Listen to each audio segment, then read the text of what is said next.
Hello guys, for today's video guys ay mag-unboxing tayo ng mga PIP. So, i-check natin itong ating mga orders na PIP visualizer scanner. So, yan po guys, itong una, ayan bubuksan po natin.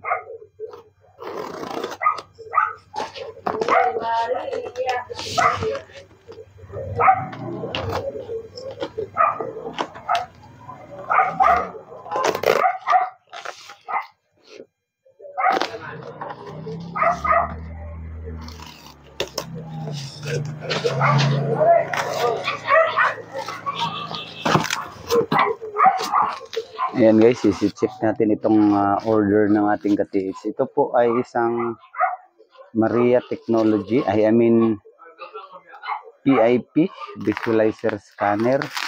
So, siyempre, i-check po natin siya guys kung maayos ba sa kanyang guys, maayos ba, magko-connect ba siya sa laptop at saka sa kanyang sensor, itong baston.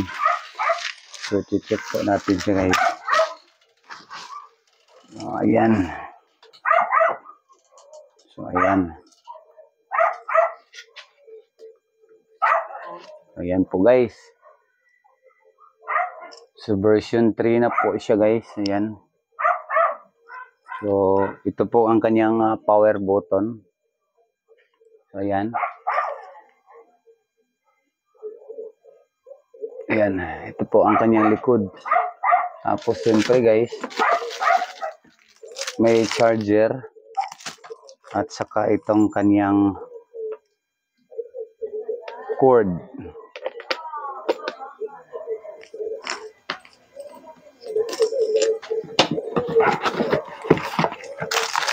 Tapos i-check natin ang kaniyang guys. Ang kaniyang baston kung gagana ba siya. Baka naman hindi kasi yung iba meron kasing mga manufacture defect. So kailangan din nating i-check. So keep on watching na lang guys sa aking video vlog ngayon. Ayan. For today's video ay share ko sa inyo yung pag-assemble ng PIP visualizer scanner. Kasi yung iba guys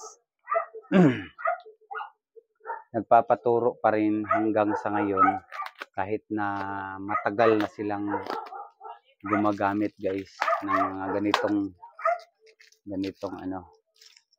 ganitong klase ng scanner o detector. Ayan po guys, grabe naman tong balot ng balot ng GNT. So talagang ayos na ayos. Yan, so hindi na natin siya bubuksan ng buo pa dahil nakikita na natin yung kanyang power cord socket. Ayan. So i-attach natin tong kanyang cord.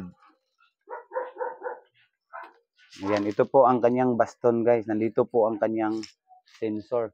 So syempre paggamit nito guys ay syempre dito yan sa liig para mas komportable po siya sa pagpipindot.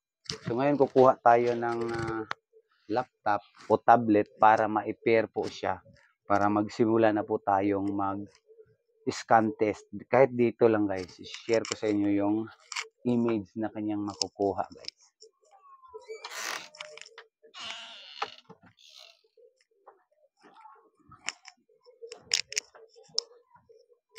So ayan, meron tayong laptop.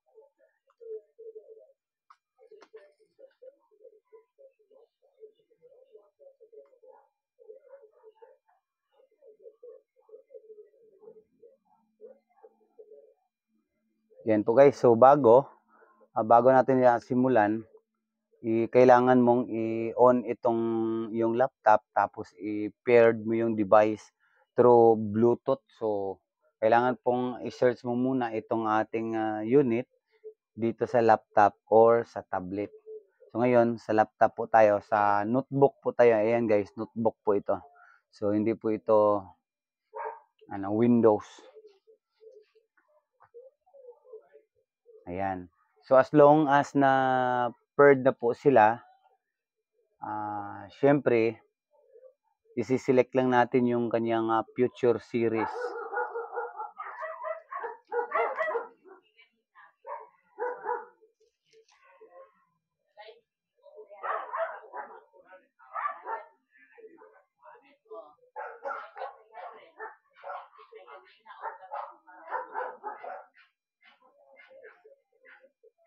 Una guys, isi-search mo na yung Bluetooth. Tapos, ayan, i-open mo lang yung Bluetooth para po ma-paired itong ating unit. Ayan, add Bluetooth device.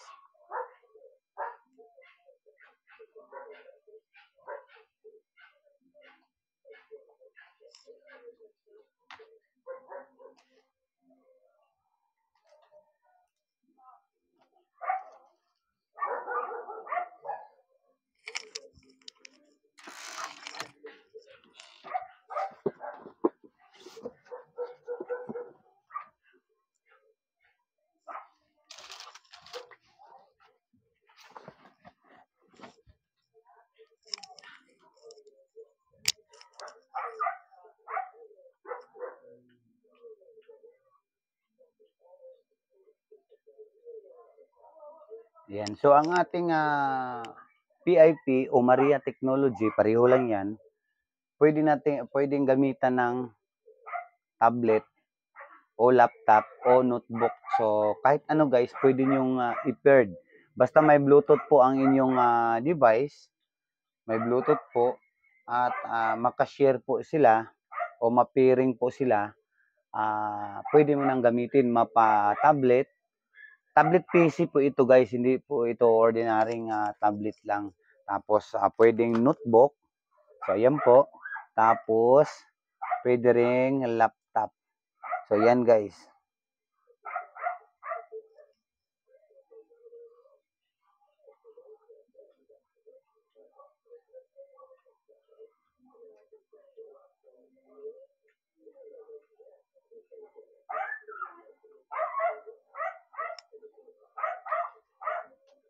So ayan po. So gagamitin na natin, i-test na natin.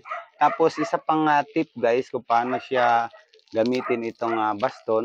Meron po siyang arrow po dito sa dulo. Ayan po. So meron po siyang arrow.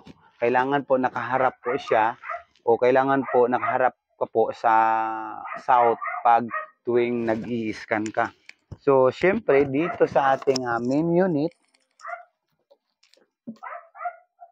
ayan. So, new scan, okay. Automatic, i-down po natin. Kailangan po natin gawing manual. Para po, ayan, naka-manual mode po siya. So, press okay.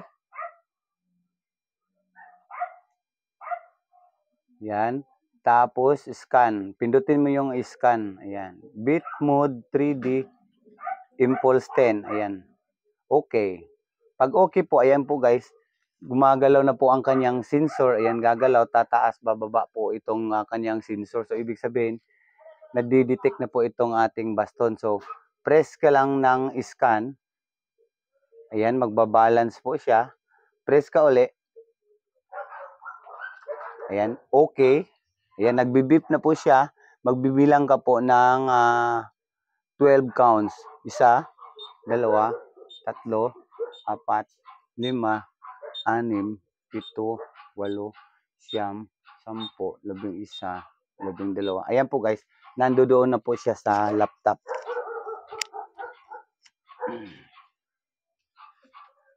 So ayan, meron na po dito sa laptop. So i-check na natin dito guys. Ayan, mag-i-scan na tayo guys. Ayan, hahakbang ka lang para po ma-scan yung buong area hanggang 10 step. Ayan. Pagkatapos ng 10 step, balik ka at usog ka dito. bandang kaliwa, ayan. Habang nagmo-move ka guys, magpipindot ka rin dito sa scan. Ayan. Hanggang 10.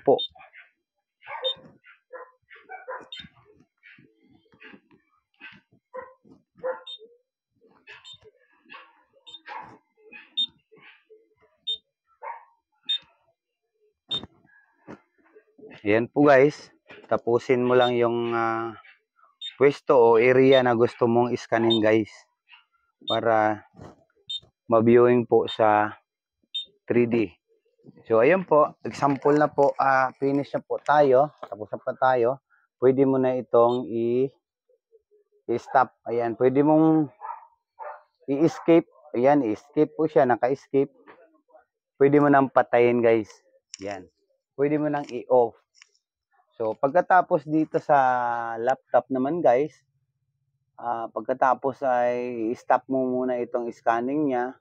Tapos, ayan, mag-view ka na ng image. Ayan po, share ko sa inyo. Ayan, naka-view na po siya ng image. Ito po ang kaniyang tunay na resulta dyan. So, dito sa aking mismo. Dito lang tayo nag-checking. So, pagkatapos itong viewing, kailangan nating ilagay dito yung standard unknown. Ayan po guys, kailangan po dito sa bandang gilid, standard unknown po siya para kahit anong soil condition po ang kaniyang. Tingnan natin kung may madidetect ba siya sa ilalim ng lupa guys dito sa aking tinestingan guys na area. Ayan, i-correct po natin siya. Correct all values, automatic mode. Press enter. Ayan, i-correct po niya ang mali po natin ng pag-i-scan. Tapos, interpolate. Press OK. Pag interpolate guys, ito na yung image na nakuha niya guys. So, i-check natin. Lagyan natin siya ng color.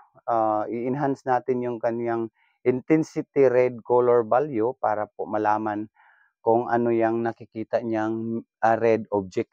So kasi pag red object kasi, ibig sabihin metal object including minerals na copper, kahit anong minerals po guys na metallic element, metal content. So ito po, pwede mong balik ta rin po ito guys, baya press lang ang cursor 1.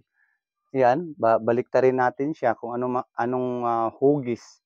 Ayan, sa hugis po tayo magbabase guys kung ano yung na-detect niyang red object sa ilalim.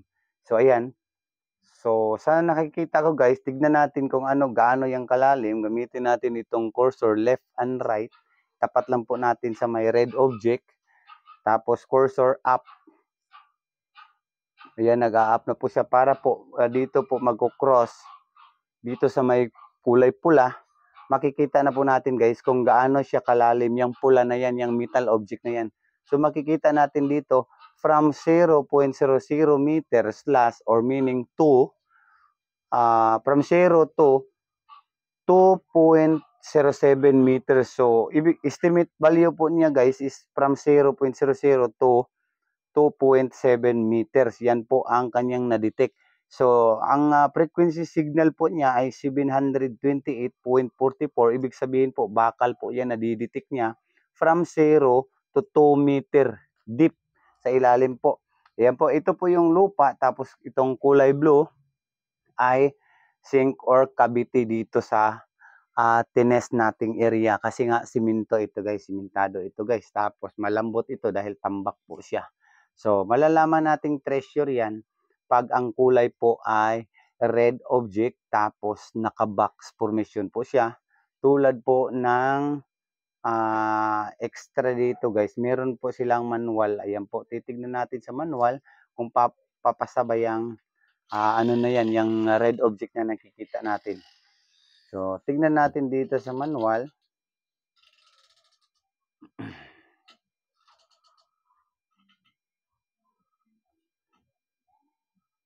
Ayan, ida-down lang po natin itong cursor.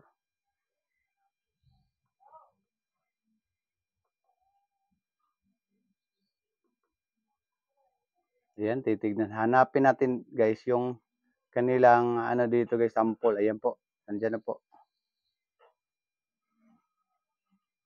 Ayan. So makikita nyo dito sa sample guys, na talagang square dito. Yan, naka-square box po siya. Tapos ang kanyang puwet naman ay medyo flat. So hindi po, ano po siya, flat po siya.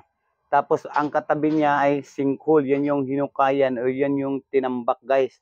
Tapos, kung pansinin nyo dito sa ating image na ating footage, ayan, ikukumpara po natin guys at yung sample nila ng Visualizer 3D kung paano maghanap ng item, i-compare po natin dito sa ating view, sa ating scan results. So ayan po guys, dito natin makikita talagang wala po siyang box formation yung sa ilalim guys. Ayan po. Tignan natin, i-zoom out natin siya. Ayan. Ayan po siya. So hindi po siya box, nakapatulis po siya na medyo malaki. Tapos yung surface niya ay hindi po siya square. Tapos dito naman sa sample, ayan guys, tingnan natin yung sample. Box po siya. Tapos yung puwet naman niya ay talagang box na box. So yan po yung sinishare ko guys, dahil mga katiis natin na meron ng mga ganitong 3D ay hindi pa rin nila makuha guys hanggang ngayon yung technique ng pagre-reading ng mga 3D visualizer. So kailangan po talaga hindi lang red object ang hinahanap mo, ang hanapin mo, kung hindi yung shape pati rin. Pati rin yung shape niya, kailangan sa surface ay talagang box formation po siya. Tapos yung kanyang puwet, pag binaliktad mo guys, flat po siya. Flat po yung puwet niya. Hindi yung patulis o pahaba o pa-triangle. Hindi po yan, dahil posible po yung heavy minerals. Pero meron ding ano diyan, meron ding bomba, yung mga ganyan, yung mga patulis. Tapos yung kanyang frequency signal umabot ng 700 pataas to 1,000. Yan yung malakas po siya sa signal ng metal. So ibig sabihin guys, dito sa aking na area na aking tinistingan guys, ay meron talagang metal object dito sa ilalim na nasa 0.2 meter. So ibig sabihin pwedeng nasa 1 meter, under 1 meter lang, under 2 feet or 3 feet. Basta guys, ang estimate value po ng ating 3D imager ay nasa 0.00 to 2 meters pa ilalim. So yan po guys ang ano guys, yan po ay yung resulta ng ating pag-i-scan dito guys sa pag-trial guys.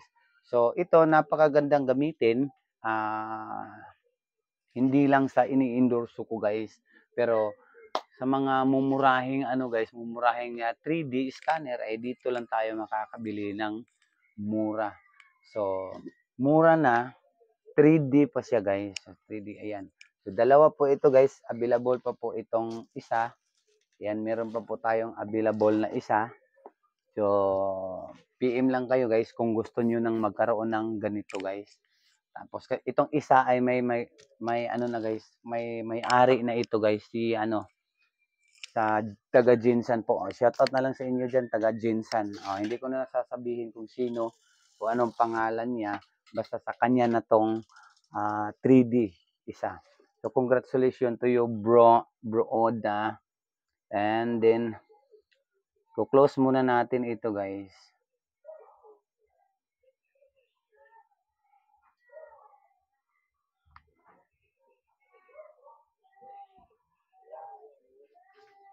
Ayan. So yun lang muna siguro guys ang aking video guys.